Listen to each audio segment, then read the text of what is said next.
नानी, नानी, ए, अरे यहाँ तो नहीं है, कहाँ चला गया? ए, नानी, ए, नानी, नानी, अरे कहाँ चला गया?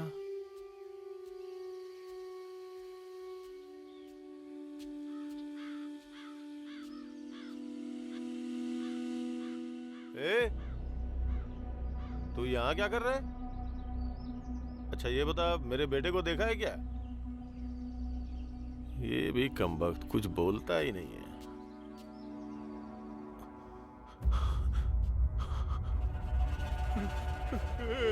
नानी, नानी,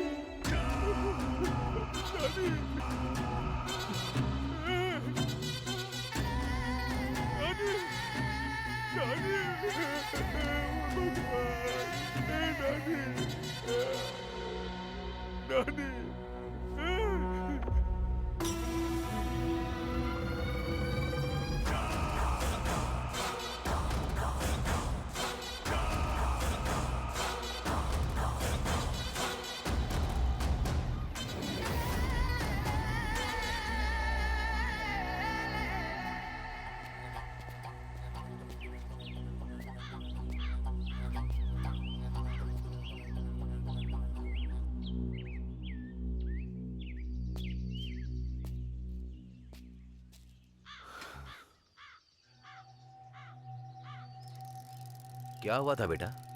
बताओ क्या हुआ? तुम दोनों की लड़ाई हुई क्या? इसने तुमसे कुछ लिया था क्या? कुछ नहीं लिया तो फिर तुमने इसे मारा क्यों? अरे बताओ ना। अगर तुम मुझे सच बताओगे तो जो तुम्हें चाहिए मैं खरीद दूंगा। हाँ?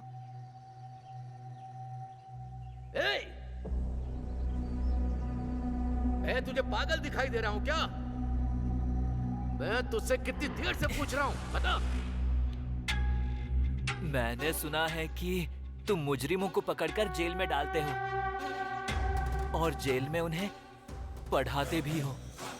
सुना है पढ़े लिखे लोग जिंदगी में बड़े आदमी बनते हैं। मैं भी पढ़ लिख के बड़ा आदमी बनना चाहता हूँ, इसलिए मैंने इसे मार दिया। इसलिए आप भी मुझे जेल में डाल दो और मुझे पढ़ाओ।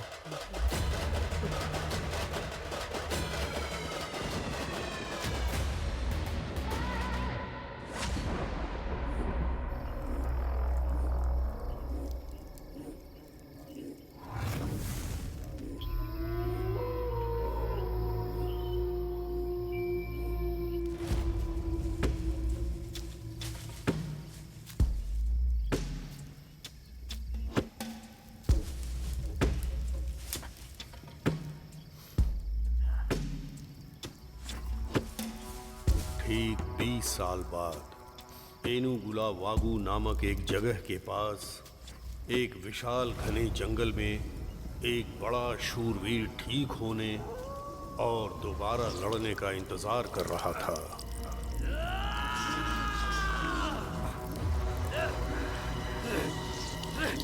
सहलो भाई, सहना पड़ेगा भाई। तुम्हें ठीक हो के बदमाशों को मारना है। सहलो भाई।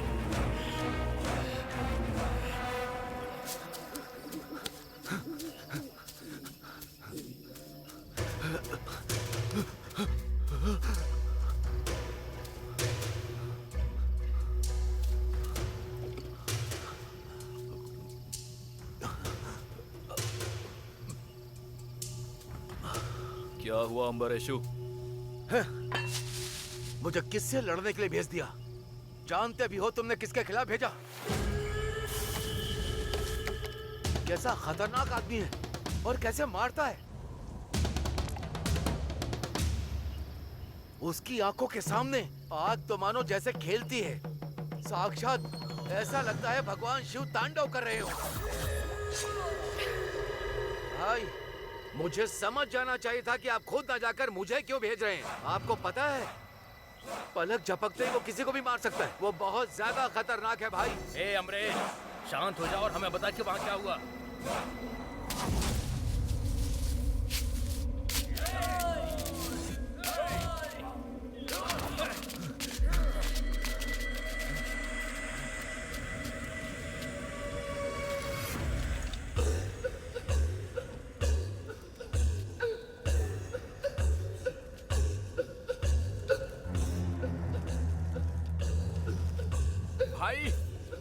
हमने भी बहुत लोगों को मारा है, लेकिन इस आदमी ने तो भाई इन्हें मारकर इनके कंकाल यहाँ लटका दिए हैं।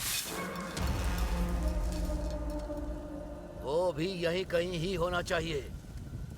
जाओ ढूंढो उसे।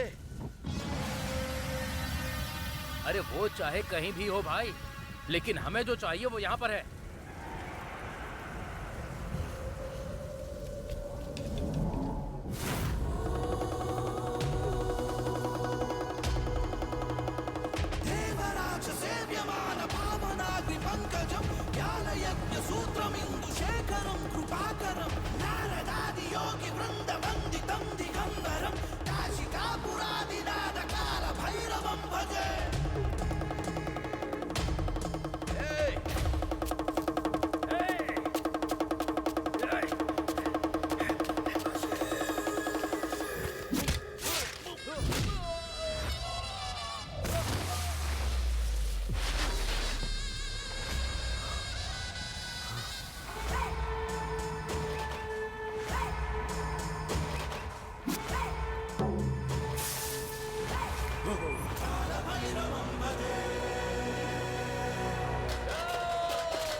ओम शिवरुद्राय ओम सिद्धिकंठाय ओम भस्मांगाय बसवं शिववाहनम्। ओम शिवरुद्राय ओम सिद्धिकंठाय ओम भस्मांगाय बसवं शिववाहनम्। ओम शिवरुद्राय ओम सिद्धिकंठाय ओम भस्मांगाय बसवं शिववाहनम्।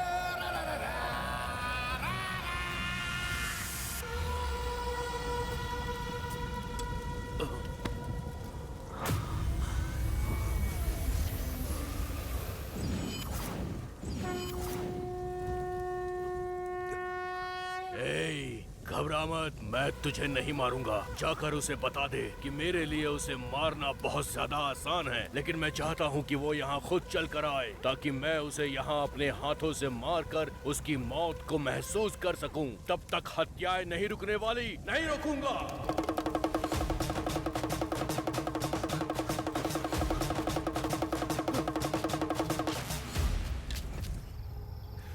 मैं ये नहीं कर सकता भद्रा, ये नहीं कर सकता भद्रा।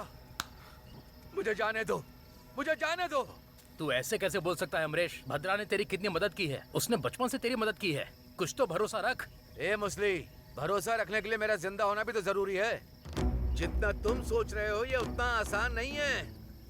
वो लोगों को मारकर उनकी लाश को वहीं रखे हुए है और उन लाशों की देखभाल कर रहा है और किसी को लाश ले जाने भी नहीं दे रहा है। ए भद्रा, हमें हमारे भाइयों की लाश तक नहीं मिलेगी जब तक वो जिंदा रहेगा। कुछ नहीं कर पाएंगे। मुझे इस झमेले में नहीं पड़ना है। मैं जा रहा हूं। अमरीश भाई, अरे अमरीश भाई रुको तो सही। जिन लोगों को हमने लड़ने के लिए भेजा था वो या तो मर चुके हैं या उनमें से कुछ लोग डर के मारे छुप गए हैं। क्या हम कुछ नहीं करेंगे मुसल्ली?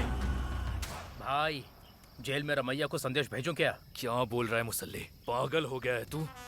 देखा ना, अमरीश तक डरा हुआ है, तो वो बुढ़ा आदमी क्या उखाड़ लेगा? रामैया भले ही अकेले कुछ न कर पाए, पर आप दोनों मिलकर बहुत कुछ कर सकते हैं। आग अगर हवा के साथ मिल जाए तो मौसम का रुख बदल सकती है।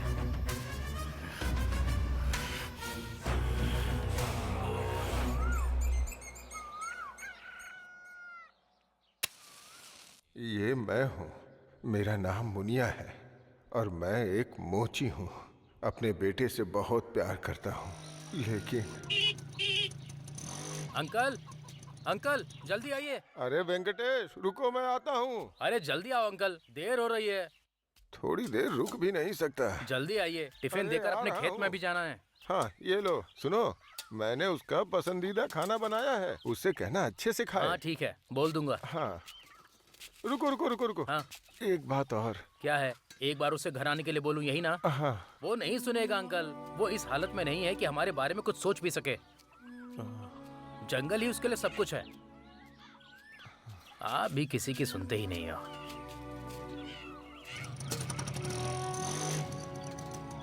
ठीक है, एक बार आने के लिए बोल दूंगा उसे।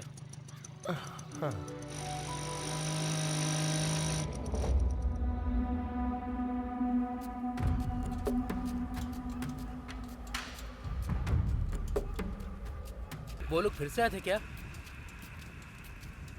कितने लोग थे? क्या तुमने सबको मार डाला? अरे भाई कुछ तो बोलो। हाँ, तुम्हारा ये रूप देखकर तुम्हारे दुश्मनों से ज्यादा हम लोग डरते हैं। तुम लोगों को ऐसे ही मारते रहोगे क्या? ये गुस्सा अपने अंदर कब तक दबा के रखोगे? अरे कुछ तो बोलो भाई। ए वेंकटेश, दर्द और खुशियों पर नियंत्रण कर सकते हैं, लेकिन अपने गुस्से पर बिल्कुल भी नहीं। हम दूसरों पर अपना गुस्सा दिखाने से पहले एक बार भी नहीं सोचते हैं, पर मैं हमेशा अपने गुस्से को किसी पर जाहिर करने से पहले सोचता हूँ। तुमने ये ज्ञान जंगल में रहकर सीखा है क्या? तुम्हें जो सोचना है वो सोचो, पर मेरे लिए गुस्सा करना इस दुनिया की सबसे पवित्र चीज है। ठीक है, पर तुम उन लाशों के साथ क्या करने वाले हो? तुम नहीं बताओगे ना? तुमसे पूछना ही मेरी सबसे बड़ी गलती है। क्या तुम? ओम नमः शिवाय। ओम नमः शिवाय। ओम नमः भगवान मुझे शिवाय। माफ करना। ओम नमः शिवाय। ओम नमः शिवाय। ओम नमः शिवाय। ओम नमः शिवाय। ओम नमः शिवाय। ओम नमः शिवाय। ओम नमः शिवाय। तुम्हारे साथ जो हुआ उसके लिए हमें भी बुरा लगता है, शिवाय। लेकिन ये मत भूलना कि एक बुढ़ा आदमी तुम्हारा इंतजार कर रहा है। ध्यान रखना भाई।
अरे बाप रे, तुमने तो जंगल को कब्रिस्तान बना दिया।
भद्रा, वो एक एक करके हमारे सारे आदमियों को जान से मारा है। अगर हमने जल्दी कुछ नहीं किया तो बात हम तक आ जाएगी। हमें उसे खत्म करना ही होगा, वरना वो हमारी सारी गैंग को मार देगा। भाई ने बोला है। उससे बोलो कि वो चिंता ना करे, मैं उसका सर काट के ले आऊंगा। तुम उसकी ताकत को कम मत समझो भद्रा।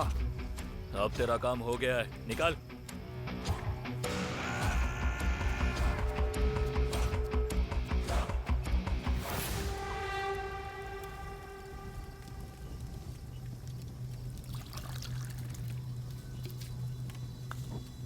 भाई, हाँ बोल। हमारे भाइयों की हत्या को अब तक 4 महीने हो चुके हैं। हमने उनका अंतिम संस्कार नहीं किया है। अंतिम संस्कार कर देते तो अच्छा रहता। इस बारे में सोचो भाई। ठीक है, पंडित को बुला।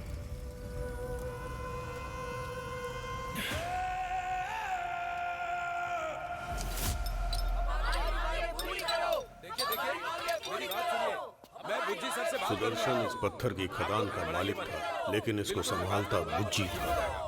बुज्जी भी एक शांत इंसान है, जब तक सब ठीक है तब तक, लेकिन अगर उसका दिमाग फिर गया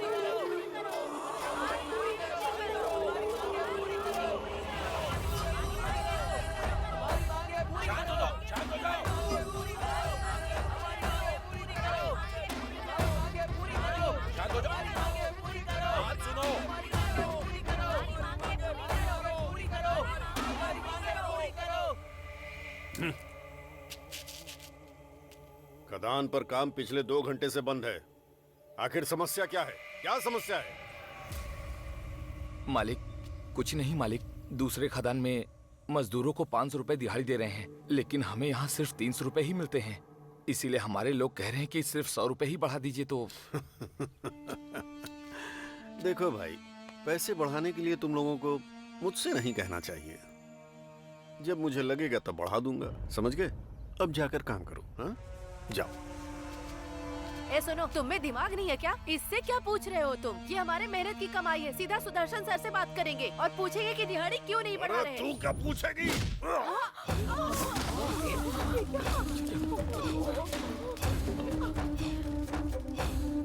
मेरी कोई इज्जत नहीं है क्या? मेरी बात का उल्टा जवाब देने की हिम्मत कैसे हुई तेरी? जो मैं कहूंगा वही होगा यहाँ। अगर तुम में से काम छोड़कर कोई दूसरी जगह गया तो मैं वहां तुम लोगों को काम मिलने नहीं दूंगा। समझ के मालिक। मुंह बंद करके अपना काम शुरू करो। चलो।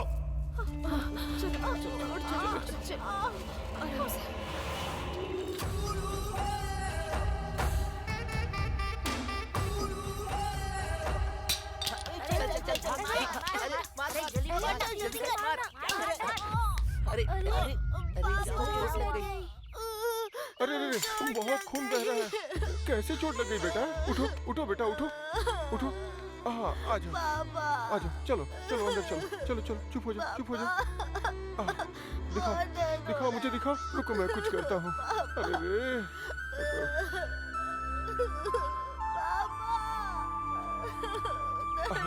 बस बस, आ गया आ गया। दिखाओ, कांच का टुकड़ा चुभ गया है। रुको मैं निकाल देता हूँ। बस बस हो गया हो गया हो गया। हल्दी लगा दूंगा तो खून भी रुक जाएगा। बस हो गया बेटा हो गया, रो मत हाँ?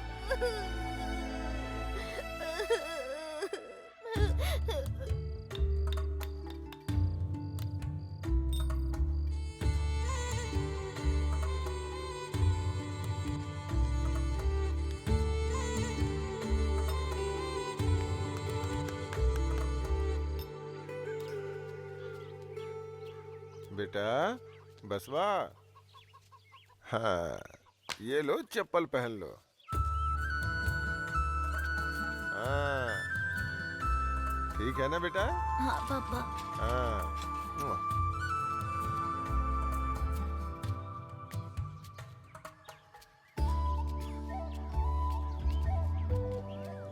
क्या बात है मुनिया, तुम्हारे पास खुद चप्पल नहीं है और तुम अपने बेटे को बना के दे रहे हो। मेरे पास नहीं है तो भी चलेगा, लेकिन उसके पास होना चाहिए। काका काका, आप क्या सोच रहे हैं? जल्दी से चप्पल सिलिए, बच्चे को स्कूल जाना है। भाई इस चप्पल को देख करके मुझे अपने बेटे के बचपन की याद आ गई। हाँ ठीक है, जल्दी सिलिए। हाँ अभी सिल देता हूँ। ठीक है।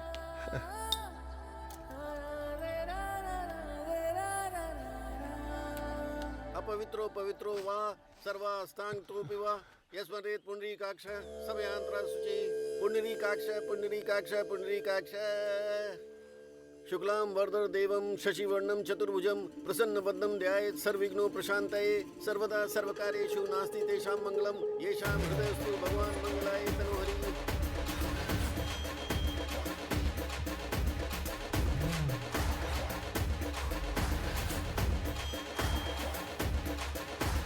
सर्वमंगल मांगल्ये शिवे सर्वार्थ साधिके शरण्ये त्र्यंबके गौरी नारायणी नमस्तुते। हस्त प्रक्षाल्यम, पहले अपने हाथ धुल लो बाबू। चलो अब आचमन करो। केशवाय स्वाहा, नारायणाय स्वाहा, माधवाय स्वाहा, सर्वमंगल मांगल्ये शिवे सर्वार्थ साधिके शरण्ये त्र्यंबके गौरी नारायणी नमस्तुते। बेटा बेटा उनकी अस्थियां लेकर आओ। पंडित जी उसके बिना नहीं कर सकते क्या? अस्थियों के बिना कैसे कर सकते हैं? शास्त्रों में ऐसा नहीं लिखा है। लोग इन चीजों को गंभीरता से ही नहीं लेते। एक काम करो, तुम ही आ जाओ, बैठ के पूजा कराओ। दरअसल पंडित जी उनकी लाशें मिली नहीं। क्या मतलब तुम्हें लाश नहीं मिली? हे भगवान, इसका मतलब उन्हें तो बहुत बुरी मौत नसीब हुई। पंडित, मैं तेरी इज्जत करता हूँ और तेरे काम की भी, इसलिए मैं बोल रहा हूँ तेरी औकात क्या है ये मत भूल, समझ गया ना?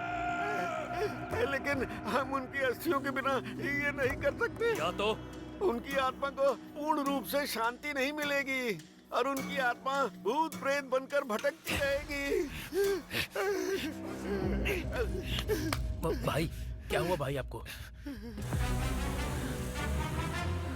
तुझे कुछ समझ में आया मुस्लिम? उसने मेरे जैसे योद्धा को चोट पहुंचाई ताकि जंग में ना जा सकूं, इसलिए इसका ठीक होना जरूरी है। मैं उसे जान से मार कर ही चैन की सांस लूंगा। कौन हो तुम लोग?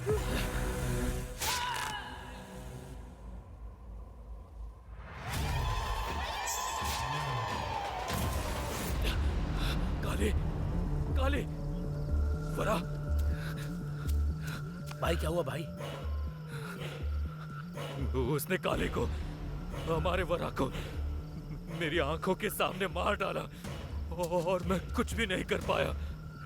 मुझे नहीं पता कि उन्हें कैसा लग रहा है, लेकिन मैं और मेरे भाई इस वक्त नरक की आग में जल रहे हैं।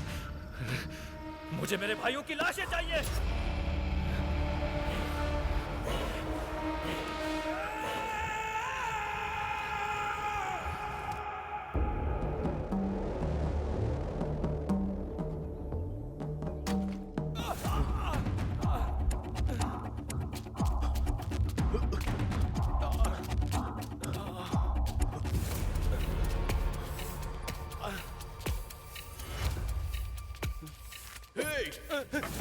नहीं भाई, नहीं भाई।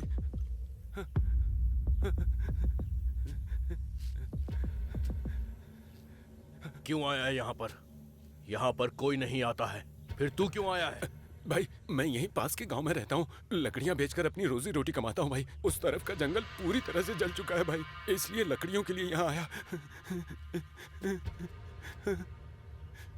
भाई मैं कसम खा के कहता हूँ, सिर्फ लकड़ियों के लिए इस तरफ आया था भाई। लकड़ियां काट और यहाँ से तू निकल जा ठीक है। और दोबारा यहाँ पर आना मत। नहीं आऊंगा भाई।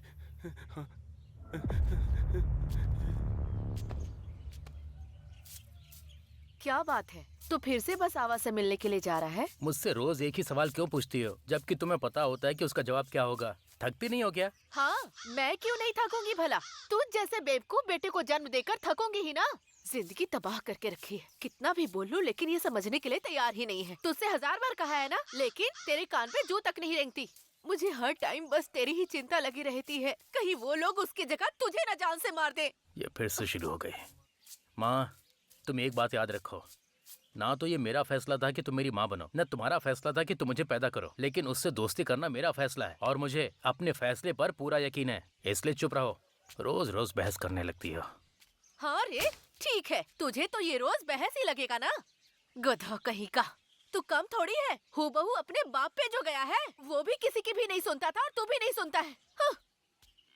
बाप रे, आज बहुत गर्मी है, परेशान हो गया। हाँ? अंकल, आप यहाँ क्यों आए? मैं आपके पास आ रहा था ना। बेटा, आज मैं तुम्हारे साथ चलूंगा। अंकल, आप मत जाइए, उसने मना किया है आपको आने के लिए। देखो, उसे देखने के लिए बहुत बेचैन हूँ, मुझे साथ ले चलो। अंकल, वो वहाँ पर उन लाशों की रखवाली कर रहा है, आप देख नहीं पाओगे। मैं उसका पिता हूँ, मुझे बहुत चिंता है, बस एक बार उसे देखना चाहता हूँ, मुझे उसके पास लेके चलो ना। अब मैं आपको मना भी कैसे करूँ? ठीक है, मैं उसकी डांट खा लूंगा, आप चलिए। हाँ, चलो चलते हैं।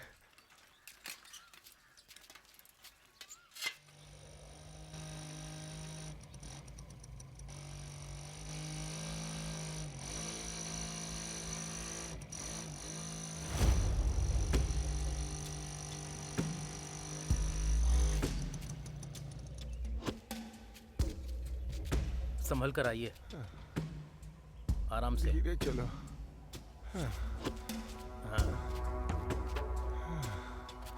हे भगवान। हम बस पहुंच ही गए हैं।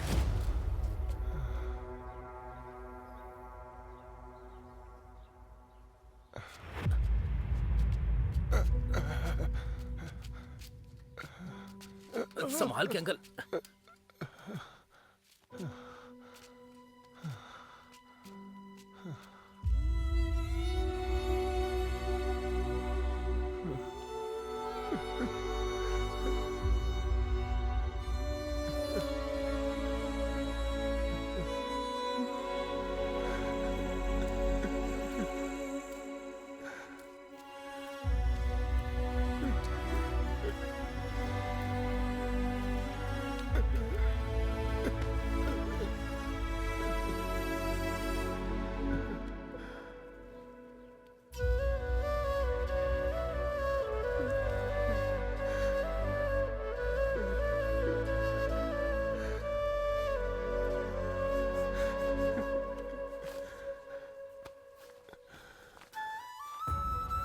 मेरे पास चप्पल नहीं है तो भी चलेगा, लेकिन उसके पास होना चाहिए, ये इसके पैरों में अच्छी लगेगी।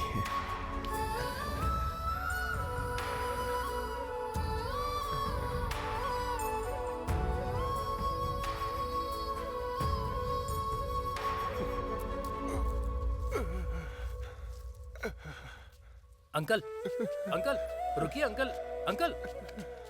कहाँ जा रहे हैं आप अंकल? आप उससे यहाँ मिलने के लिए आए थे ना, अब इससे आप बात किए बिना ही जा रहे हैं। मैं उसे देखने आया था, देख चुका, मुझे देख के उसका गुस्सा कम हो जाएगा, नहीं होना चाहिए। उसका गुस्सा उतना ही रहना चाहिए, तभी वो उन कमीनों को मौत के घाट उतार पाएगा, तभी बदला पूरा होगा।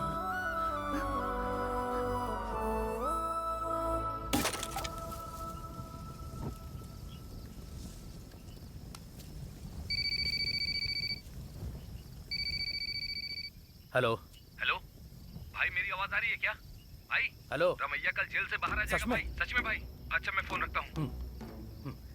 भैया, भैया,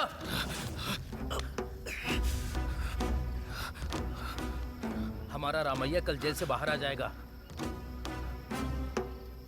फिर मेरे भाइयों की लाशें भी कल तक हमारे साथ होंगी। उस बसावा से अपने भाइयों की मौत का बदला लूंगा और उसे फांसी पर लटकाऊंगा। रामैया की जेल से बाहर आते ही उससे कहो भद्रा से आकर मिले। खदान के सारे मालिकों ने मिलकर एक संगठन बनाने का सोचा है और आपको उसका प्रेसिडेंट बनाने का फैसला किया है। मैं ही क्यों सर? यहाँ पर बहुत सारे लोग हैं जो मुझसे भी बड़े हैं। आप उनमें से किसी एक को चुन लीजिए। हाँ, हम लोग तो बड़े हैं, लेकिन हमें लगता है कि तुम हमसे ज्यादा काबिल हो, क्योंकि तुम समझदार हो और लोग तुम्हें अच्छे से जानते हैं।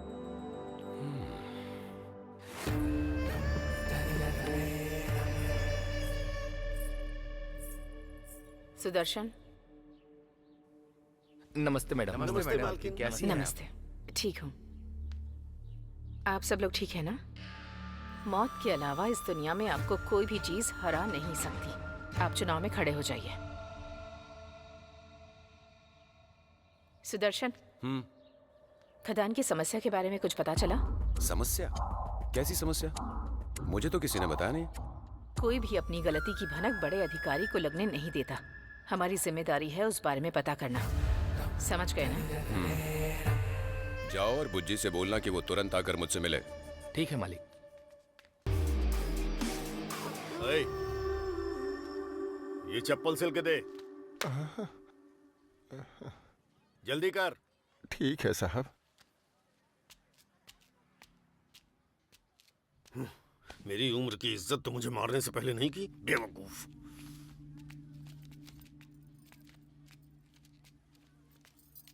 दादा, क्या आप मेरी ये चप्पल सी देंगे?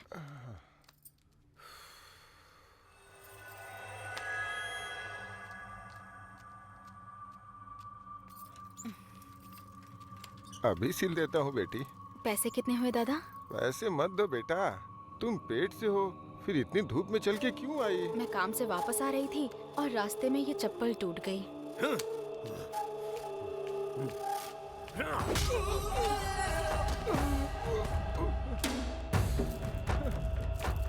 मेरी चप्पल छोड़ के साइड में रख दी। तेरी तो कमीने। साहब आप मुझे मार क्यों रहे नीची हैं? जाति के कीड़े। साहब मुझे मत मारिए। रुक जाइए साहब, आप तो देख ही रही औरत पेट से है, इसीलिए इसकी चप्पल पहले सिल रहा था। तेरे पास खाने के लिए पैसे नहीं, लेकिन घमंड इतना कि मुझे आंख दिखाता है। तेरी तो। क्या कर रहे हैं साहब? ए सूरी, मेरे बाल ठीक से काटना, छोटे छोटे करना। हाँ हाँ ठीक है। हे वेंकटेश, वहाँ मार्केट में कोई तेरे अंकल को मार रहा है। क्या बोल रहा है? कहाँ? मैंने आपको बताया ना साहब, वो औरत पेट से है, इसलिए उसकी चप्पल पहले सिल रहा था। इसके लिए आप मुझे मार क्यों रहे हैं? तब तक मैं धूप में खड़ा होकर तेरा इंतजार करूं? मेरी चप्पल पहले क्यों नहीं सिली? बेवकूफ कहीं का।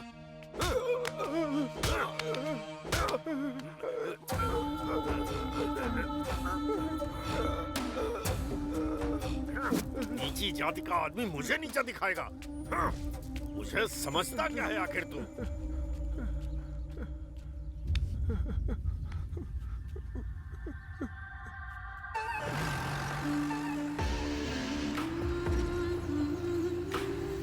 इसका नाम है रमैया, भद्रा के बाप का बहुत अच्छा दोस्त। ये लोग साथ में मिलकर बहुत डकैतियां किया करते थे। भद्रा के पिता की मौत के बाद ये 5 साल से जेल में था और आज ही जेल से बाहर आया है। ये लीजिए, थोड़ा पानी पी लीजिए। अंकल, क्या हुआ आपको? ये खून कैसे बह रहा है? अरे भाई क्या हुआ? उस सुदर्शन के रिश्तेदार बुज्जी ने मुझे पीटा क्योंकि मैंने उसकी चप्पल पहले सिल के नहीं दी। उसकी इतनी हिम्मत आपके साथ ऐसा किया? आपके बेटे को बताना होगा। सुन बेटा, मैं पहले से ही बहुत परेशान हूँ और परेशान मत आप कर। चुप रहिए अंकल, उससे बात पता होनी ही चाहिए। वेंकटेश रुक जाओ। सुनो तो बेटा, रुक जाओ।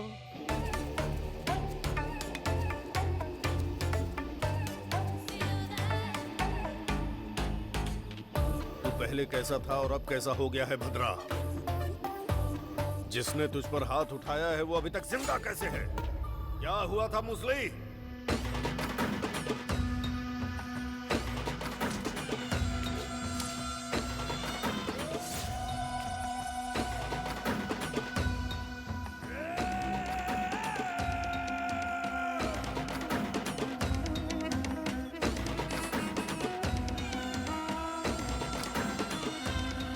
भद्रा, तेरे पिता मेरे भाई के समान थे, इसलिए तेरा दुश्मन मेरा भी दुश्मन है। कहाँ रहता है वो मुसली?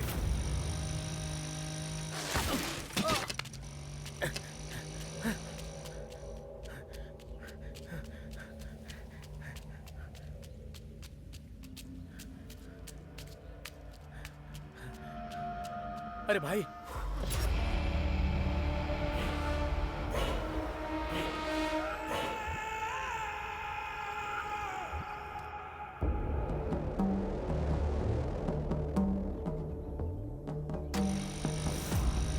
हमें किसी भी तरह उन लाशों को उसके पास लेके जाना होगा, तभी भद्रा को खुशी मिलेगी। चलो।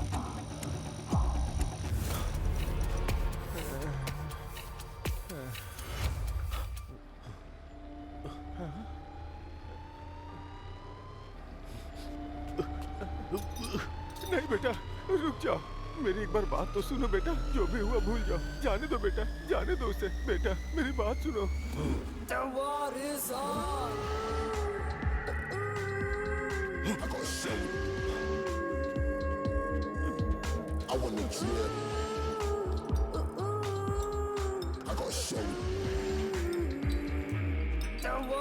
सर, शायद आज सुबह आपने किसी इंसान को पीटा था। नहीं सर, आपने मार्केट में किसी बुढ़े आदमी को मारा था। हाँ तो? उसका बेटा आपसे बात करने आया है। अच्छा। हाँ सर। कहाँ पर है वो? वो वहाँ खड़ा है सर।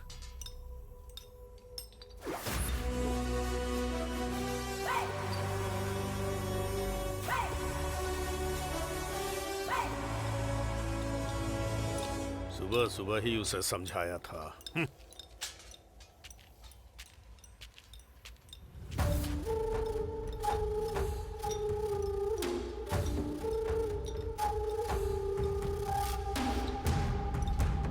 आज सुबह ही तेरे बाप की पिटाई की है, वो काफी नहीं थी क्या? लगता है तेरा भी मेरे हाथ से पिटने का मन कर रहा है, हाँ? देख।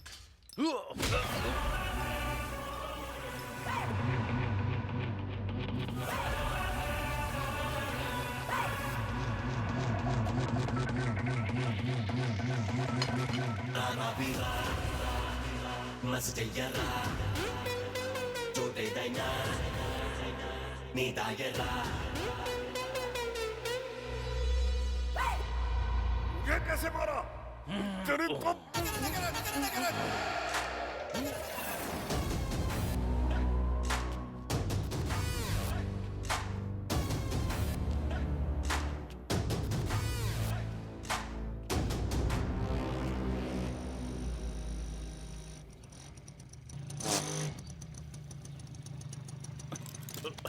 क्या हो गया?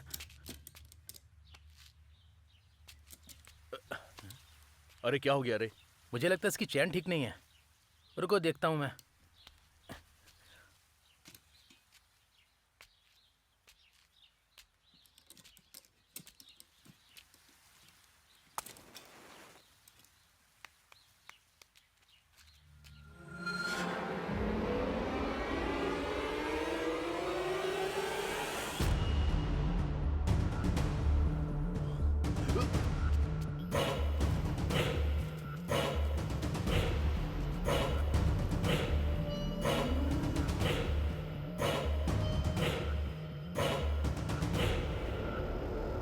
इस तरफ भी एक रास्ता है और इस तरफ भी। कौन सा सही रास्ता है? मैं भी नहीं समझ पा रहा हूँ भाई। जंगल में आग लगने के बाद से रास्ते पूरी तरह से बदल गए हैं भाई। मुझे भी कुछ समझ में नहीं आ रहा है। कहीं का मेरी गलती है कि रास्ते के लिए तुझ पर भरोसा किया। अब वापस जाकर भद्रा को क्या मुंह दिखाऊंगा?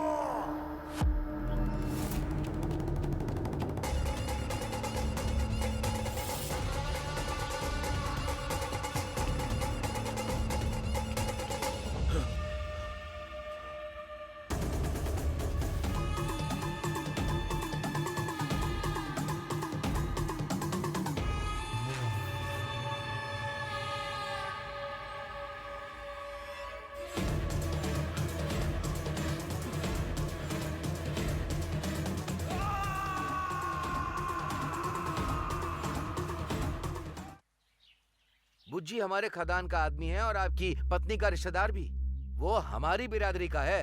अगर आपने कुछ नहीं किया तो एक दिन ऐसा आएगा कि वो इस घटना का फायदा उठाने लग जाएंगे। उसने जो भी गुनाह किए हैं आज तक उसका कोई भी साक्षी नहीं मिला है, लेकिन आज तो उसे सबने देखा है भुज्जी का मुंह सिलते हुए। बस आप एक बार कंप्लेन कीजिए, हम लोग उसे गिरफ्तार करके इस मामले को रफा दफा कर देंगे।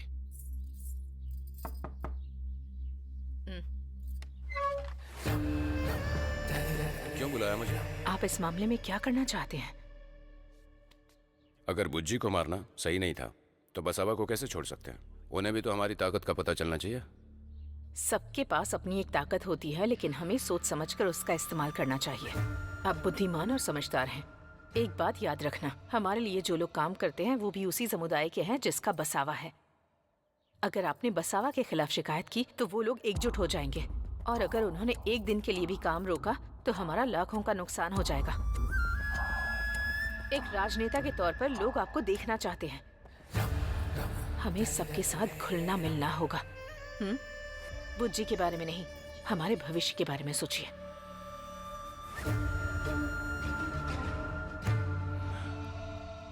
मैंने इस घटना के बारे में सोचा। मुझे पहले से ही पता था कि बुज्जी की वजह से ऐसी कोई घटना जरूर होगी। इसे बस दो लोगों की लड़ाई समझिए, दो समुदाय के बीच टकराव मत पैदा कीजिए। लेकिन सर सही समय आने पर बताऊंगा कि क्या करना है। आप लोग जाइए। भोसले,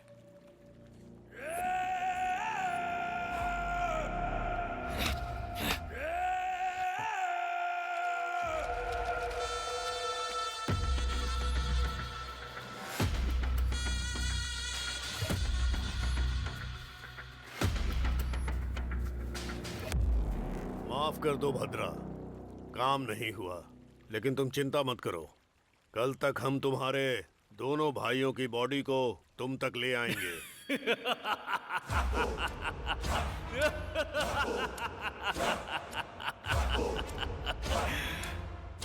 तूने तो कहा था ये काबिल है।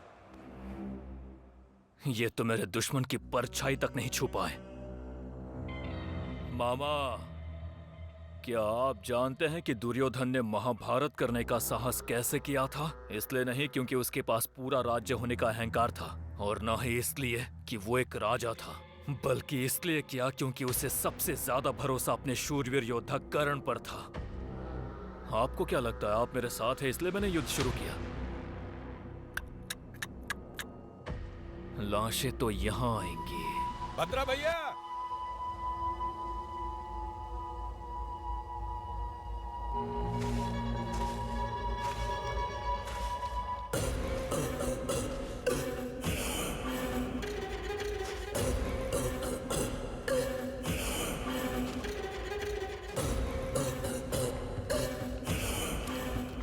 भाई ये कौन है?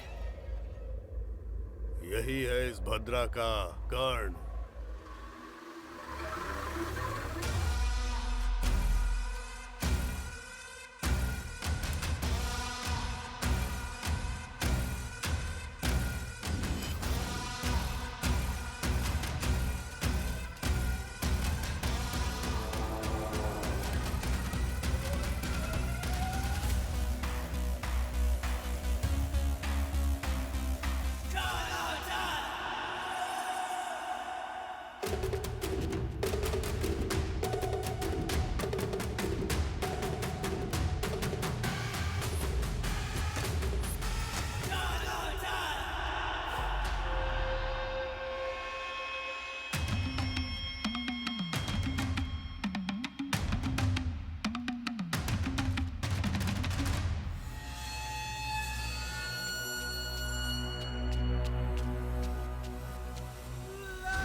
ये भद्रा का ब्रह्मास्त्र है। ये इसको तभी बुलाता है जब हालात बहुत मुश्किल हो जाते हैं।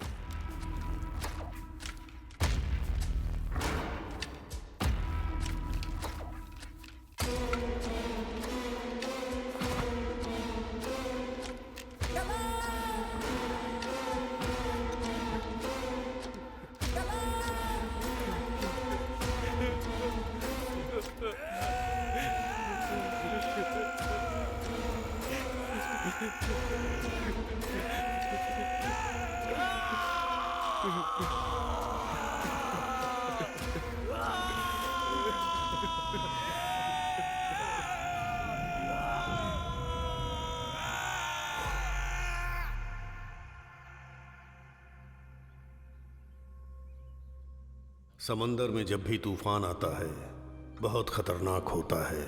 भद्रा भी उस समंदर के जैसा ही है। हमें भद्रा के गुस्से के बारे में तो पता था, लेकिन उसकी गहराई का अंदाजा नहीं था।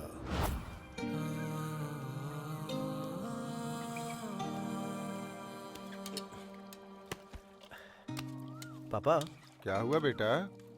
आज बुआ और उनकी बेटी आ रही है ना, तो मैं स्कूल जाऊं या नहीं? स्कूल नहीं जाने के बहाने मत बनाओ। ये लोग अभी यहीं रहने वाले हैं, इसीलिए तुम स्कूल जाके आओ। ठीक है, जाता हूँ।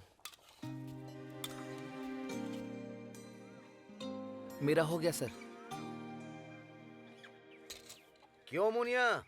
हाँ तुमने कहा था तुम्हारी बहन और उसकी बेटी आज आने वाले हैं। हाँ, तो उनकी बस स्टैंड पर आ चुकी है, जाओ। ऐसा है, ठीक है, जाकर उन्हें ले आता हूँ।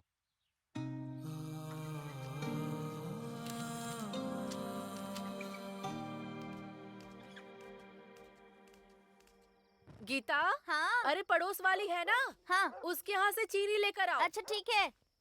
अरे हाँ आ रहा हूँ। अरे वहाँ क्या कर रहे हो? अरे तू वहाँ क्या कर रहा है? इधर है ना। हाँ बस आ गया, थोड़ा काम कर रहा था। हाँ ठीक है।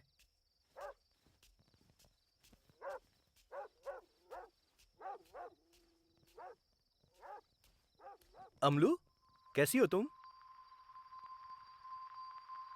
जरा देखो तो, तुम्हारे लिए चक्रवर्ती के खेत से ढेर सारे अमरूद लेकर आया हूँ। ये लो। अमलू, तुम सुन रही हो ना? पापा, क्या हुआ है इसे? और बुआ कहाँ है? बुआ, बुआ। पापा, बुआ नहीं आई क्या? अरे क्या हुआ है? मैं तुम दोनों से पूछ रहा हूं। ऐसे चुपचाप क्यों बैठे हुए हो? अरे क्या हुआ है? ये पढ़ो। क्या है ये?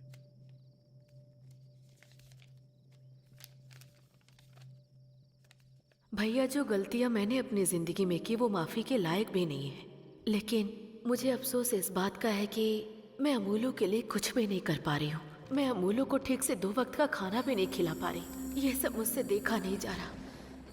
इसे स्कूल में पढ़ाने के लिए मेरे पास फीस के पैसे भी नहीं है। ये भी एक गुनाह ही है।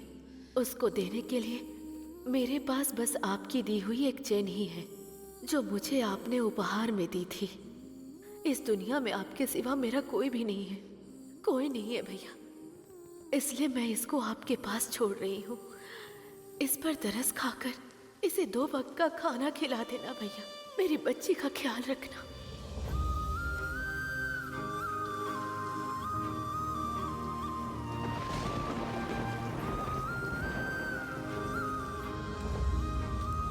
चलो जल्दी करो। बेटी, पुरानी यादें परेशान न करें, इसलिए हमें खुद को व्यस्त रखना पड़ता है। मिलना जुलना चाहिए। आज से तुम स्कूल जाओगे, हाँ?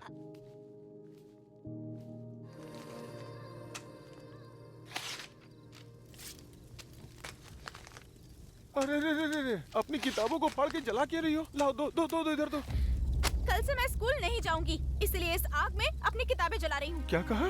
पर क्यों नहीं जाओगी? तुम्हें समझ में भी आ रहा है तुम क्या बोल रही मैं हो? थक गई हूँ अपनी पढ़ाई से। मुझे पढ़ाई बिल्कुल भी अच्छी नहीं लगती है, इसलिए मैं नहीं पढ़ूंगी। ज्यादा होशियारी मत दिखाओ। मैं जानता हूँ तुम पढ़ाई में बहुत अच्छी हो। तुम्हारे टीचर ने भी बताया कि तुम पढ़ाई में अच्छी हो, फिर तुम पढ़ना क्यों नहीं चाहती? अरे आप मेरी बात भला समझ क्यों नहीं रहे हैं? मैं नहीं पढ़ूंगी मतलब नहीं पढ़ूंगी। अरे किस बात पे बहस कर रहे हो? बाहर गली तक आवाज जा रही है। ये कह रही कि अभी से पढ़ना नहीं है, इसलिए किताबों को आग में जला रही। अब तुम ही कुछ समझाओ इसे। ये सब क्या है अमलू? क्या बात हो गई है? तुम्हें स्कूल में किसी ने कुछ कहा है क्या? नहीं बसावा, ऐसी बात नहीं है। मैं बस और नहीं पढ़ना चाहती। लेकिन किस लिए? क्या स्कूल में दाखिला कराने के लिए मैंने आपसे कहा था? आपने बिना मुझसे पूछे स्कूल में दाखिला करा दिया। अब जब मुझे पढ़ने का मन नहीं है तो मुझसे इतने सारे सवाल पूछ रहे हैं। पापा, ये हमारी बात नहीं मानेगी, इसलिए अभी इससे कुछ मत कहो। ये जो करना चाहती है उसे वो करने दो।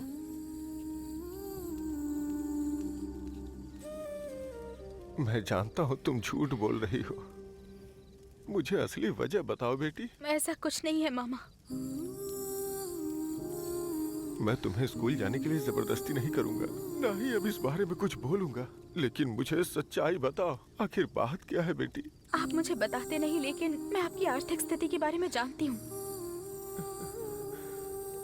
आपने एक लड़की का दाखिला कराया हमारे स्कूल में। हाँ। वो अमलू। हाँ सही कहा। कौन है वो लड़की?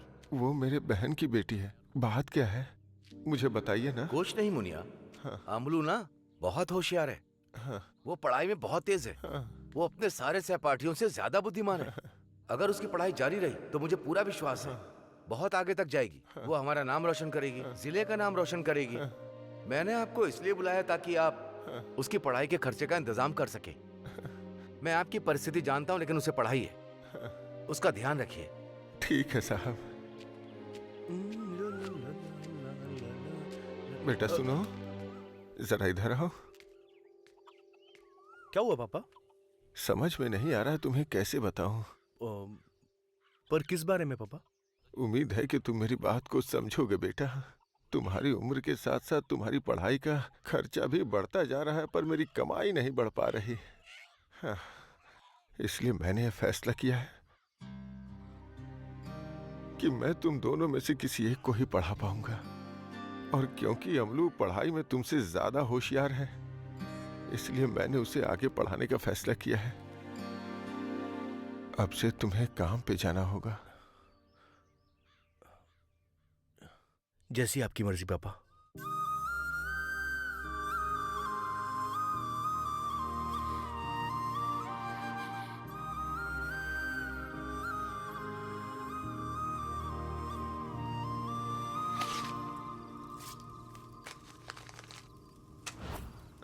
ऐसी परिस्थिति में बसावा को ही आगे पढ़ाई करनी चाहिए।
बसावा, हाँ आज शाम को मैं तुम्हारा मनपसंद खाना बनाऊंगी, जल्दी आ जाना। हाँ ठीक है।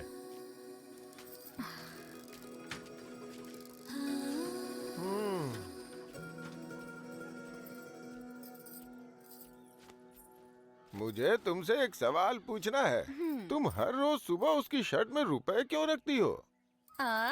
क्योंकि औरतों के पास बिंदी होनी चाहिए और आदमियों की जेब में पैसे होने चाहिए, तभी लोग उनकी इज्जत करेंगे। और वैसे भी वो हम लोगों की तरह दिहाड़ी मजदूर थोड़ी ना है, वो तो पढ़ा लिखा है, इसलिए रोज उसके कितने खर्चे होते होंगे। हाँ।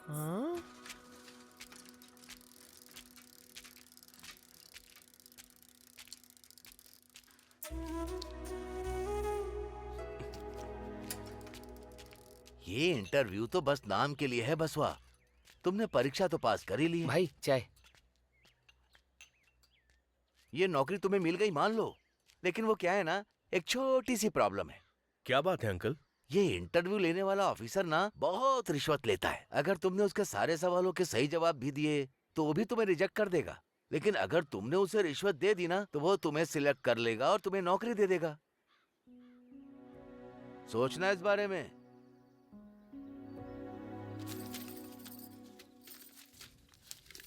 24, 25, 26, 27। ये लो 4000 है। और ये है 3000। पूरा मिला के कितना हुआ? केवल 10,000 रुपए हुए हैं।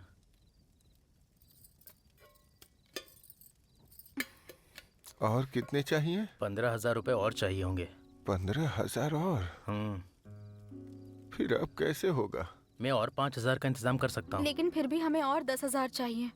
हम किसी से उधार ले सकते हैं क्या? बेटा, एक मोची को कौन इतने रुपए उधार देगा?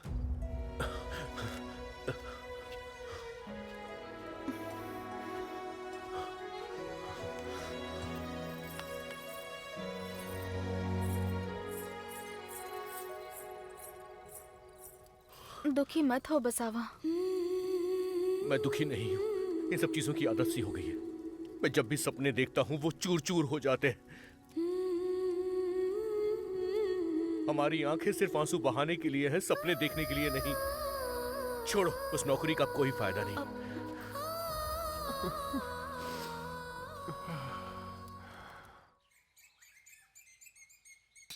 ए बसवा, हाँ, अभी तक सो रहे हो? उठ जाओ। क्या हुआ? क्या तुम नौकरी मिलने के बाद भी ऐसी दाढ़ी मूंछ लेके दफ्तर जाओगे? ये मजाक करके मुझे परेशान मत कीजिए। ये देखो, फिर बोलो।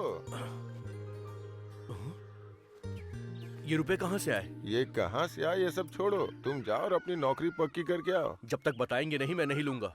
अरे तुम मेरी बात नहीं सुनते हो। अरे मैंने इसे किसी से उधार लिया हुआ है, हमें उन्हें हर महीने ब्याज देना होगा, और नौकरी मिलने के बाद तुम ये उधारी चुका भी तो दोगे, इसलिए ये रख लो। तुम बहुत किस्मत वाले हो, तुम्हें ये सरकारी नौकरी मिल जाएगी और अब तुम्हें ज्वाइनिंग लेटर 6 महीने के अंदर मिल जाएगा। जब तक तुम यहाँ हो तो यहाँ के अपने सारे काम निपटा लो।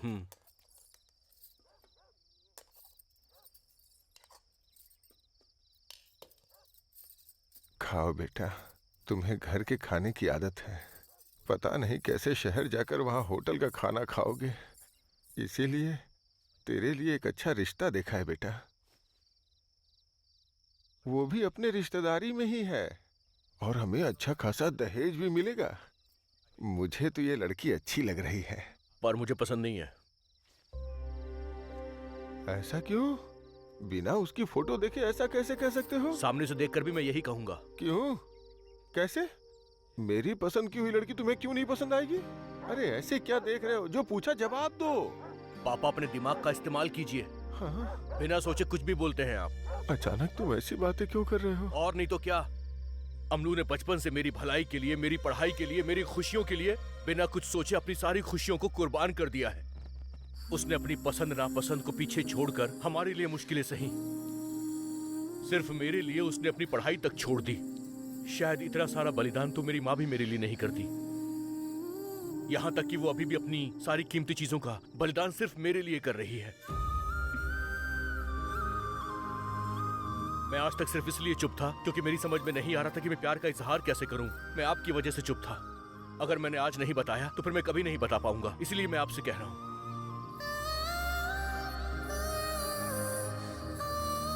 मुझे पता है कि आपने रुपयों का इंतजाम नहीं किया था,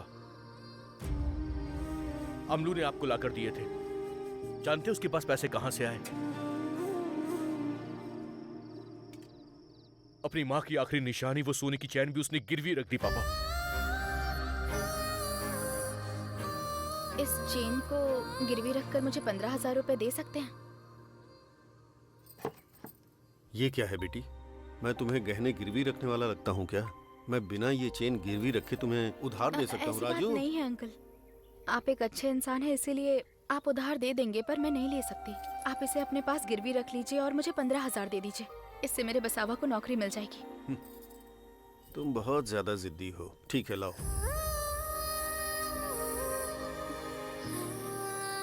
सिर्फ दहेज के लिए किसी और से शादी करके मैं अमलू के साथ नाइंसाफी करूंगा, और अमलू के रहते हुए दूसरा रिश्ता आप कैसे लेकर आ सकते हैं पापा? मैं जानता हूं कि आप मेरे लिए एक हमसफर चाहते हैं ना, उससे बेहतर और कोई नहीं है मेरे लिए। मैं जो कुछ भी कह रहा हूं सोच समझ कर कह रहा हूं, समझ गए? अगर मैं शादी करूंगा तो सिर्फ अमलू से करूंगा, वरना नहीं करूंगा। समझ गए आप? कोई भी रिश्ता लेकर आ जाते हैं मेरे लिए। अरे बेटा सुन तो, खाना तो खा ले।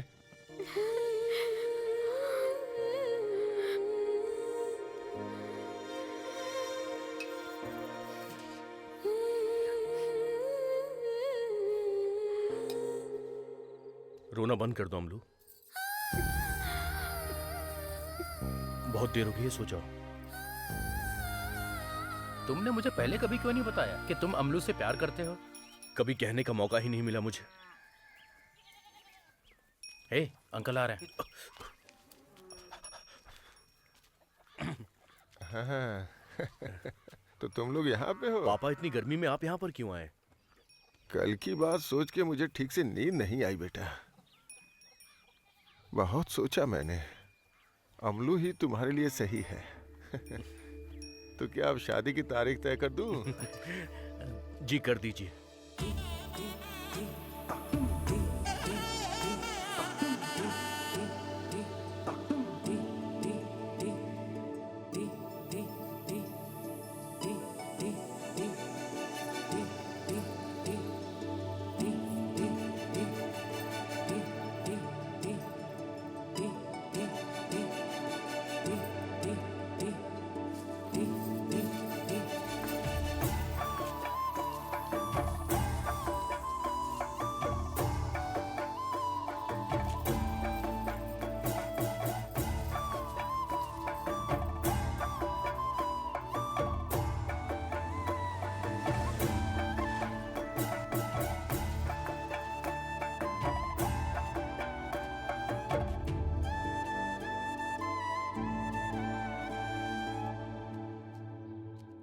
मेरी पत्नी तुम्हें बहुत पसंद करती थी बेटा। अगर आज वो जिंदा होती तो तुम्हारी शादी धूमधाम से करती। इसे अपनी शादी का तोहफा समझ लो। तुम्हारे लिए एक और तोहफा है।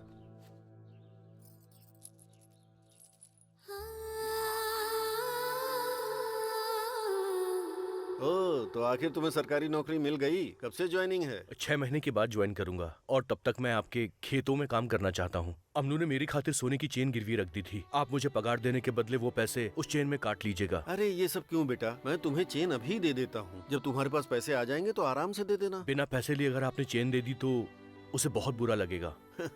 तुम दोनों एक जैसे हो, बहुत जिद्दी हो। ठीक है जाओ। हाँ तो बसवा, तुम अपनी नौकरी ज्वाइन करने कब जा रहे हो? बस परसों से अंकल। इस सब की कोई जरूरत नहीं है। तुम आराम से अमूलू के साथ ये रीति रिवाज पूरे करो। जी तुम ठीक भी है। ध्यान रखना बेटी। ठीक है, चलता हूँ।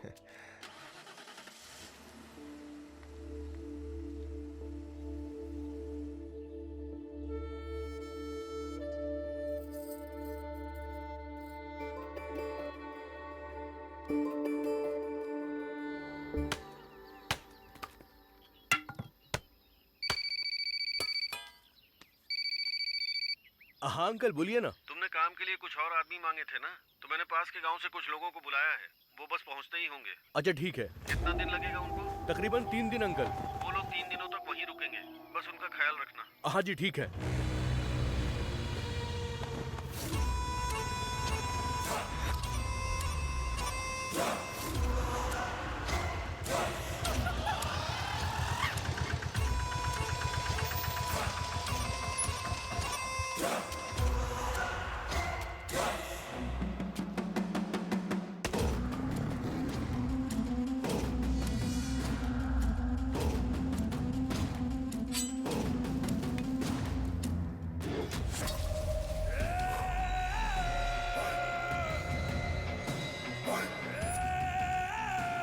कर्ण, तू यहीं गांव के बाहर ही रुक।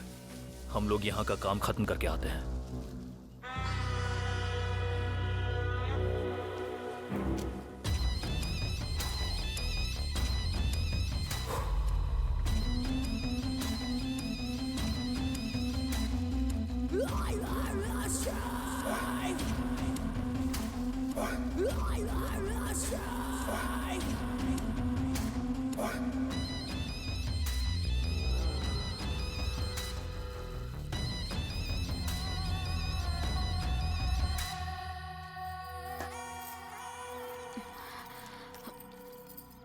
किससे मिलना है आपको?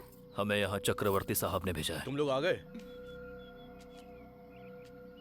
ये जमीन 5 एकड़ की है और पूरा का पूरा काम 3 दिन में खत्म करना है। क्या थोड़ा पानी मिल सकता है? हम लोग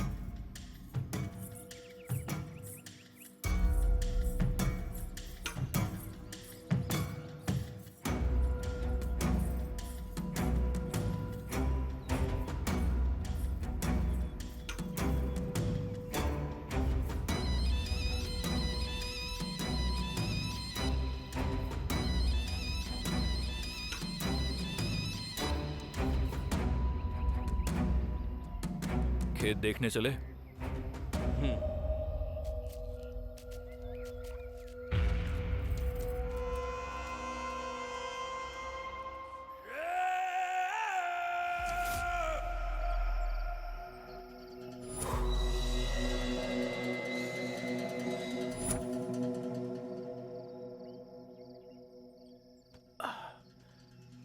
अमलू, तुमने खाना खाया? हाँ। क्या सोच रही हो तुम? उन लोगों को देखकर मुझे बहुत अजीब लग रहा था। क्या वो लोग सच में खेत में काम करने वाले थे? जो लोग ऐसे घूम घूम कर काम करते हैं वो थोड़ा सा अजीब ही होते हैं अमलू। चक्रवर्ती अंकल बिना पूछताछ के किसी को यहाँ ऐसे नहीं भेजेंगे। तुम ज्यादा मत सोचो और सो जाओ। वैसे भी तुम्हें आराम की जरूरत है।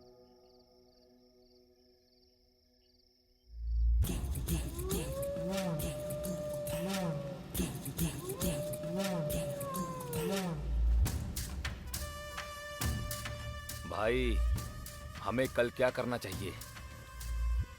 काली, कल सुबह होते ही ऐसी जगह ढूंढो जहां किसी को भी किसी की आवाज बिल्कुल सुनाई ना दे। अगर कोई चिल्लाए तो भी नहीं, किसी को किसी की भनक तक भी नहीं लगनी चाहिए।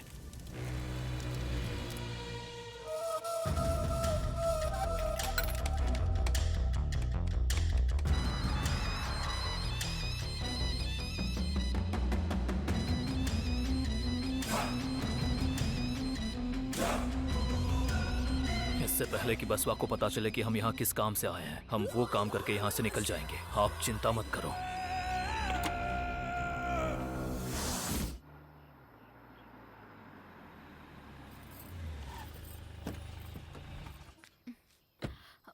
बसावा, देखो कौन आया है। हाँ, मैं आता हूँ अमलू। आप आ गए?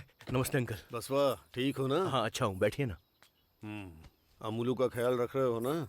अमूलू, तुम्हारी तबीयत कैसी है? जी, तीसरा महीना है। तुमको बहुत ख्याल रखना होगा। अच्छा खाना खाना।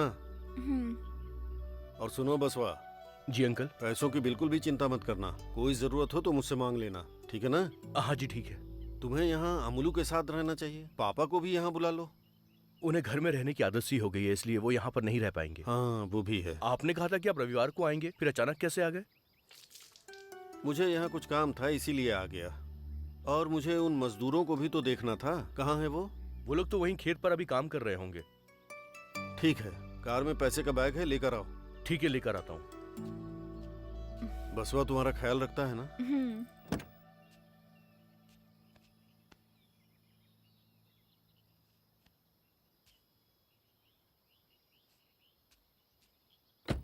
अंकल, कार में तो वो बैग नहीं रखा है।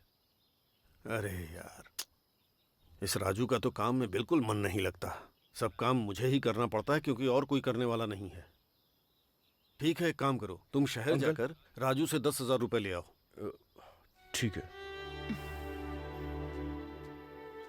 मैं एक बार जाकर उन मजदूरों से मिलकर आता हूँ। जी ठीक है। तुम अपना ख्याल रखना बेटी। अरे गाड़ी निकालो। एक सिगरेट दे।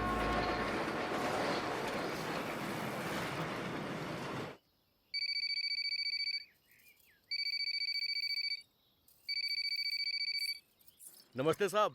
क्यों बसवा, ठीक हो ना? हाँ। क्या सर, आप तो कई दिनों से दिखे ही नहीं। अरे क्या बताऊं, मुझे तो घर गए 3 दिन हो चुके हैं। क्या हुआ सर?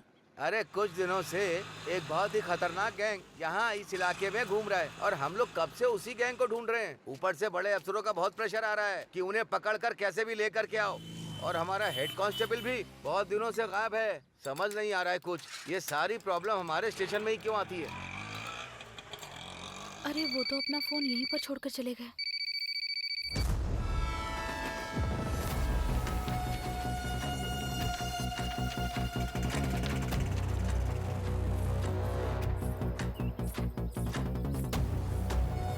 सर, इन लोगों के फोटोज यहाँ पर क्यों लगे? बसवा, क्योंकि मैं जिस खतरनाक गैंग की बात कर रहा था ना, ये वही गैंग के लोग हैं। गिरिपुरम के एरिया में एक बहुत ही खतरनाक गुंडा पार्थिवन रहता था। ये लोग उसी के बेटे हैं। ये लोग सुपारी लेकर लोगों का खून करते हैं। जब पुलिस एनकाउंटर में पार्थिवन मारा गया तो इन लोगों ने पुलिस स्टेशन में ही आग लगा दी।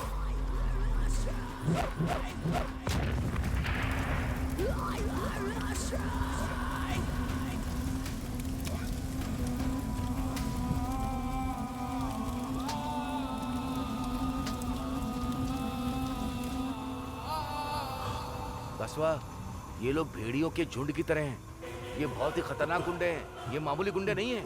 ए बसवा बसवा बसवा, सुन बसवा, अरे इसे क्या होगा? ये ऐसे भाग क्यों रहा है?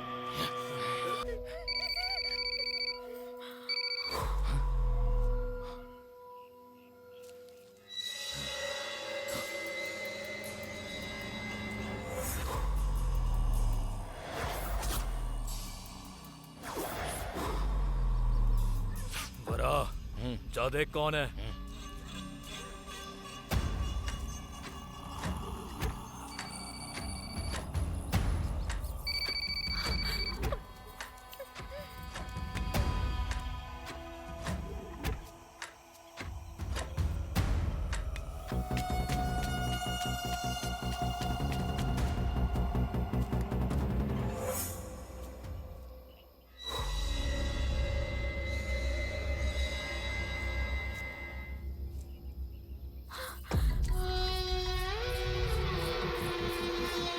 भाई, यहाँ मुझे कोई नहीं मिला।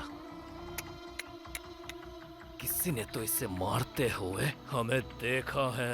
लेकिन कौन हो सकता है भाई?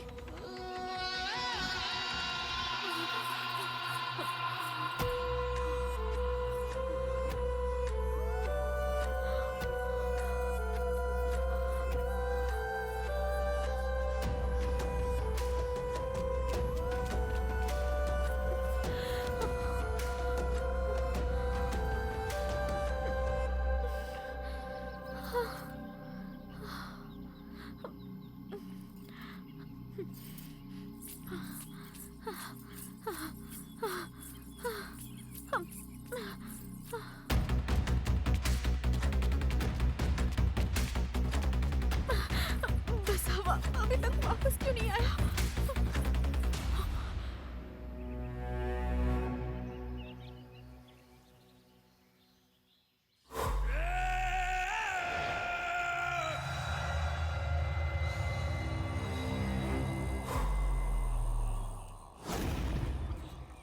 तुम कहीं जा रही हो क्या? वो बसावा अब तक घर नहीं आया, इसलिए उसे ढूंढने जा रही थी। हम लोग सुबह से खाली पेट काम कर रहे हैं। हमें खाना खिलाए बिना उससे ढूंढने जा रही हो?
चक्रवर्ती ने तुम्ही लोगों को अपने खेत में काम करने के लिए भेजा है?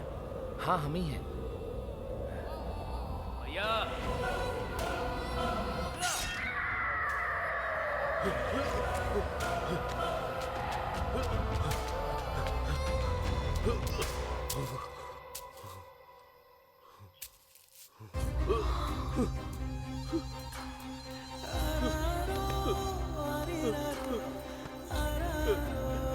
ये किसने किया अमलू तुम्हारे साथ? बसावा, मैंने पहले ही कहा था ना, वो लोग मुझे ठीक नहीं लग रहे थे। वो लोग बेरहम कातिल हैं।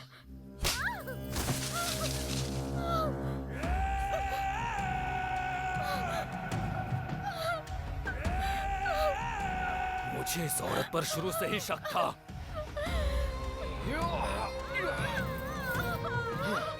भाई रुक जा मुस्ली।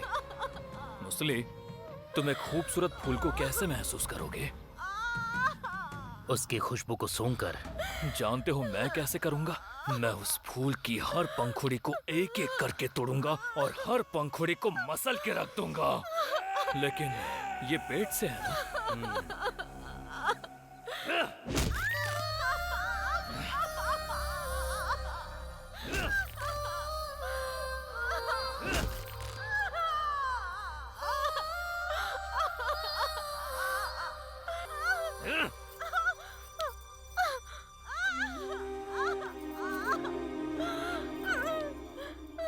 हमने चक्रवर्ती को मारने का प्लान बनाया था, लेकिन तेरी फूटी किस्मत तो इसमें बेवजह फंस गई।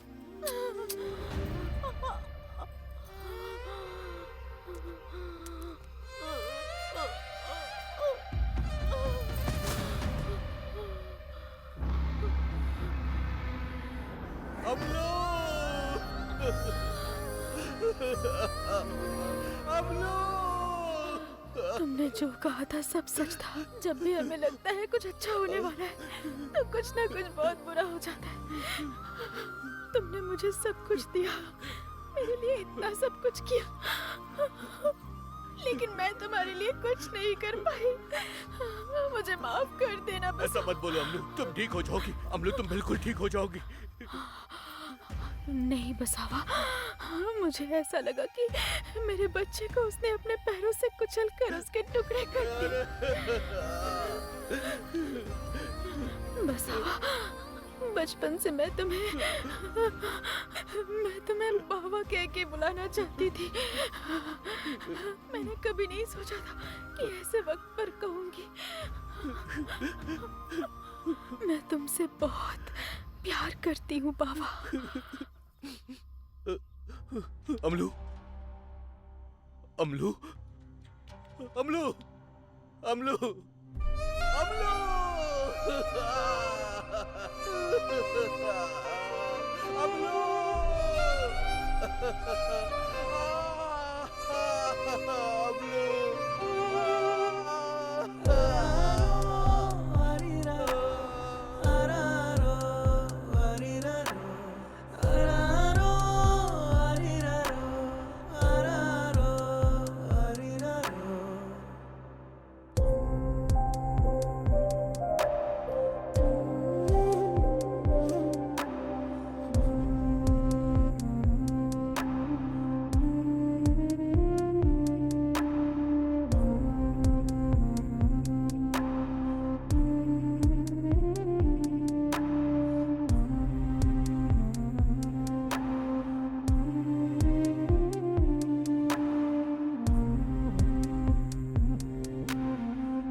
इतने सारे रुपए मैंने एक साथ पहले कभी नहीं देखे।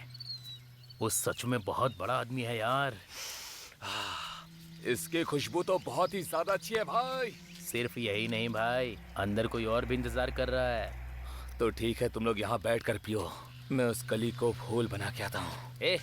हर बार तू ही पहले जाता है, इस बार मैं जाऊंगा। तू अभी बच्चा है, समझा? तुझे अभी बहुत कुछ सीखना बाकी है। मैं कोई बच्चा नहीं हूँ, बाद में जाके उससे पूछ लेना। अब हट यहाँ से। तुम यहाँ अंधेरे में क्यों बैठी हो?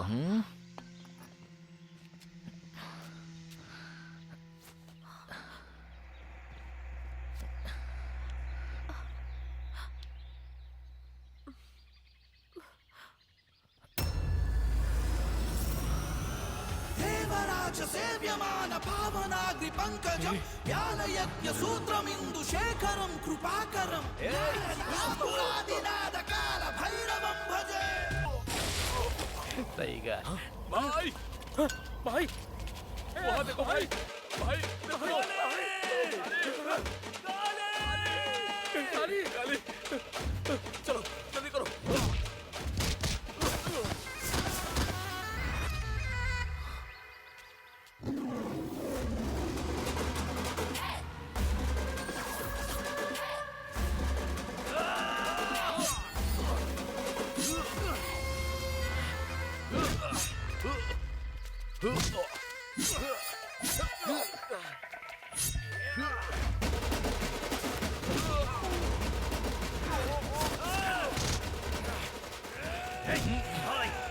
वो यहाँ पूरी तैयारी से आया है। हमारे पास अभी हथियार नहीं है, ये लड़ने का सही समय नहीं है।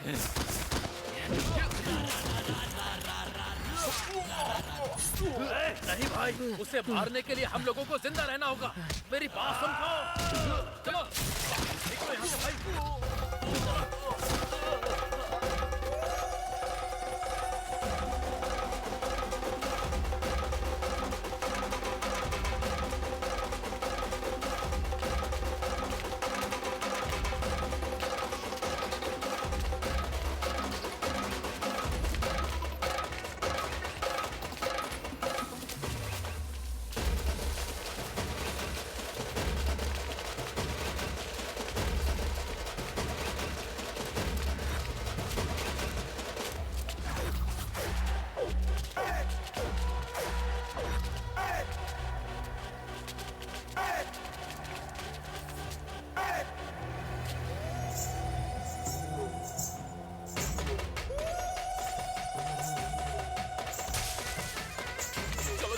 भागो, जल्दी करो, भागो यहाँ से। हट, हट, सामने से। हट, हट, भागो यहाँ से। हट, जल्दी करो।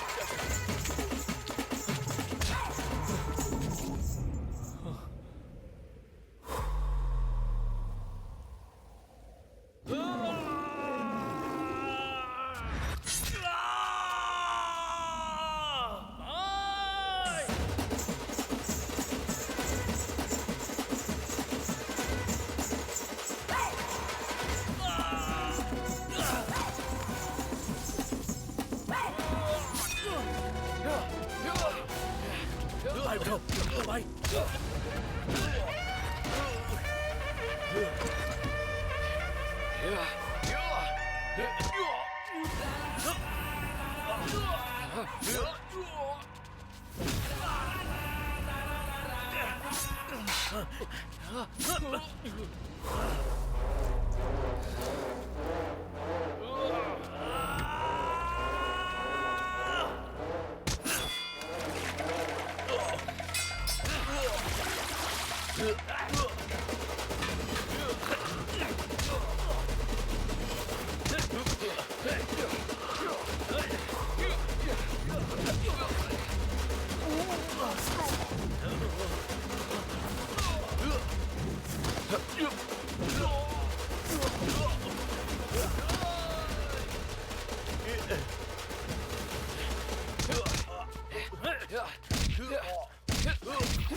भाई जल्दी आओ भाई, जल्दी आओ, जल्दी अंदर आओ। चलो चलो भाई। बैठो बैठो भाई, जल्दी करो, जल्दी बैठो, जल्दी करो। आजा भाई, आजा, जल्दी करो। भाई रुको।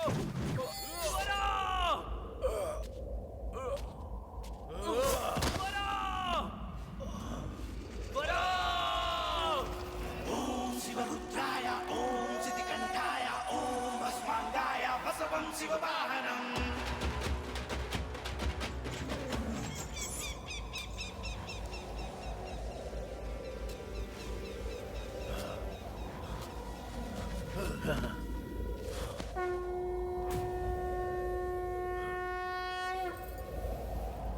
तुम जानती हो ना कि तुम पेट से हो, उसके बाद भी तुम पूजा करने के लिए हर दिन इतना दूर पहाड़ पे क्यों आती हो? ऐसा मत बोलो बसावा, मुझे ये शिवजी की मूर्ति बहुत पसंद है। शिवजी प्यार और जंग दोनों के साक्षी हैं। मैंने इनसे तुम्हें मांगा था और देखो तुम मेरे साथ हो। जो कुरुक्षेत्र बसवा ने शुरू किया वो अब भी जंगल की आग की तरह बढ़ रहा था।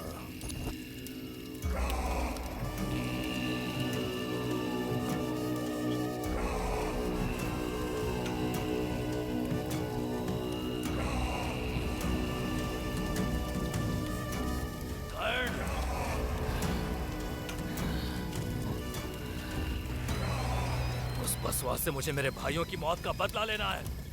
उसका बाप कहीं भी हो, जाकर उसे ढूंढो और मेरे पास लेकर आओ।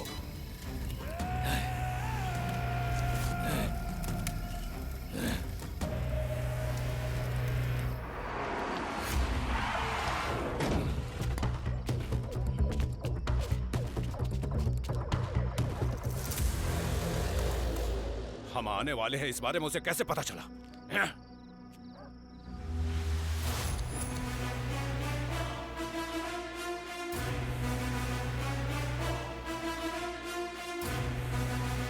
जाके वो चिट्ठी देख। भाई इस चिट्ठी में तो कुछ लिखा है। ए, हम में से पढ़ना किसे आता है? मुझे पढ़ना आता है भाई। हाँ ये लो।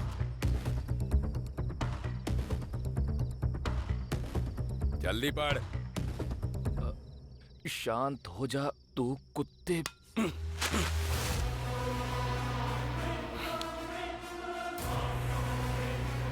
मनी, यहाँ बसवा का करीबी कोई और है क्या?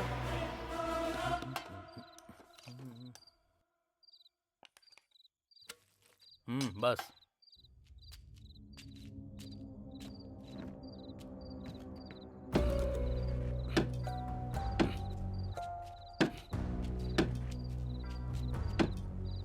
पेट भर के खा ले। अरे भाई, भाई चल। अरे क्या हुआ भाई, क्या हुआ? चल अंदर, बैठ, चल, बैठ। भाई, उस बसवा ने अपने बाप को कहीं छुपा दिया है, लेकिन उसके दोस्त वेंकटेश को हमने पकड़ लिया है। हमारे आदमी उसे आपके पास लेकर आ रहे हैं और मेरा आपसे ये वादा है भाई, मैं कल सुबह तक बसवा के बाप को ढूंढ लूंगा। तब तक इस लड़के को देखो भाई।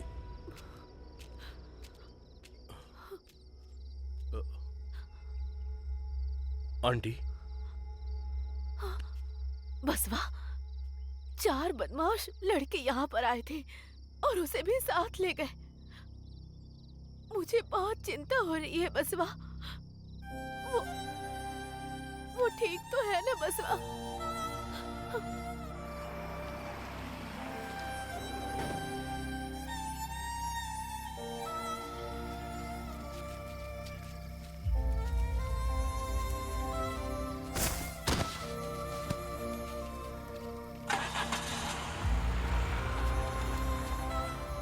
कुछ बोल ना बसवा।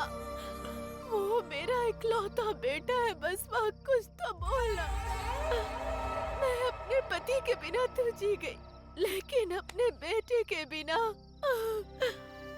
मैं नहीं जी पाऊंगी।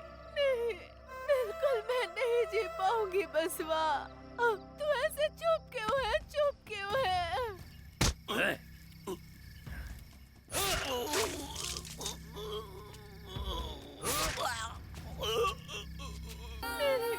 तू कुछ बोलता क्यों नहीं है? तूने अपनी इस जंग में उसे ही मोहरा बनाकर कुर्बान कर दिया। हाँ?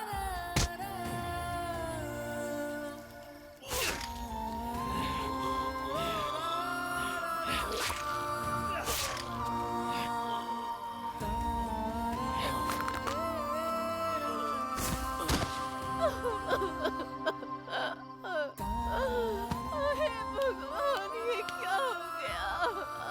ये क्या हो गया? जाओ जाके इसकी लाश लटका दो, ताकि इन गांव वालों को मेरे खौफ के बारे में पता चले। ठीक है भाई।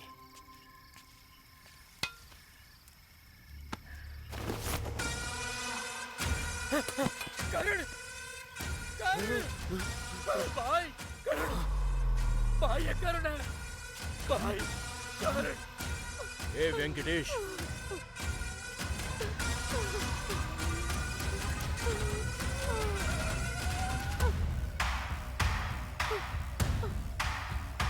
वेंकटेश!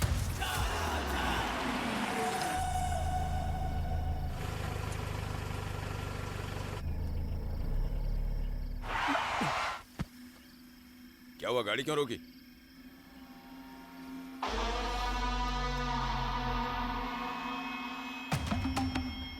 ये मेरा आपसे वादा है भाई, कल सुबह तक करना के बाप को ढूंढ लूंगा, तब तक इस लड़के को संभालो।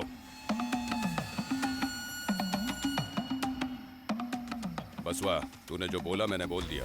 तेरी बीवी की हत्या से मेरा कोई मतलब नहीं। मैं तेरे बारे में तभी समझ गया था जब तू वो कंकाल यहाँ उठा कर लेकर आया था। अब मैं तुझे नहीं मारूंगा, लेकिन तू खुद से मरेगा।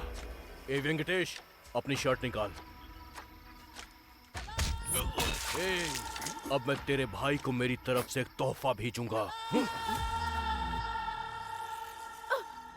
बेटा वेंकटेश, तुझे कुछ हुआ तो नहीं ना बेटा? ठीक है ना? हाँ?